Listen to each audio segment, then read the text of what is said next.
वक्फ कानून पर supreme court के कड़े आदेश। सुप्रीम कोर्ट से केंद्र को 7 दिनों की मोहलत।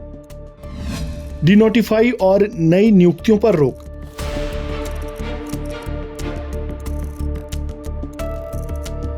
सुप्रीम कोर्ट ने वक्फ कानून पर दूसरे दिन की सुनवाई में अंतरिम आदेश जारी कर दिए हैं।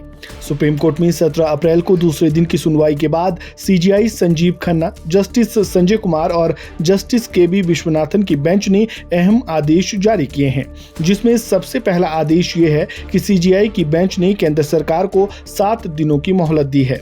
इन 7 दिनों के भीतर केंद्र सरकार को सुप्रीम कोर्ट में अपना जवाब पेश करना होगा। सीजेआई की बेंच ने आदेश जारी करते हुए कहा है कि केंद्र का जवाब आने से वक्फ की संपत्तियों की स्थिति नहीं बदलेगी, यानी कि वक्फ की संपत्तियों की स्थिति जस की तस बनी रहेगी। साथ ही सीजेआई की बेंच ने यह भी आदेश दिए हैं कि केंद्र सरकार जब तक अपना जवाब दाखिल नहीं कर देती तब तक वक्फ की नई नियुक्तियां भी नहीं होंगी।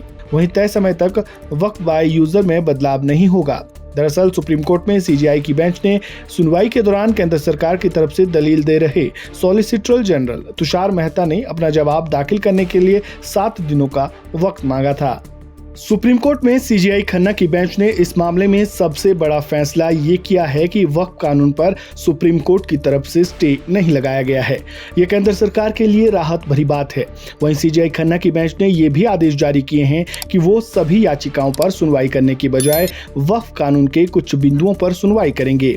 सीजेआई खन्ना की बेंच ने कहा है कि 110 से 120 फाइलें पढ़ना संभव नहीं है। ऐसे में केवल 5 बिंदु तय करने होंगे। इन्हीं 5 मुख्य आपत्तियों पर सुनवाई होगी। सीजेआई खन्ना की बेंच ने कहा कि केवल 5 मुख्य आपत्तियों को तय कीजिए। सुनवाई उन्हीं 5 आपत्तियों पर होगी। कुल मिलाकर सुप्रीम कोर्ट में सीजेआई की बेंच ने आदेश दिए हैं कि वक्फ के स्टेटस में अगले आदेश तक कोई बदलाव नहीं किया जाएगा। उसके बाद सुप्रीम कोर्ट की बेंच ने वक्फ कानून पर अगली सुनवाई की तारीख 5 मई दे दी है। उस दिन केवल 5 याचिकाकर्ताओं को ही कोर्ट में उपस्थित होने के आदेश जारी किए गए हैं। गौरतलब है कि 16 अप्रैल को ही सुप्रीम कोर्ट ने ये संकेत दे दिए थे कि वो अंतरिम आदेश जारी कर सकती है।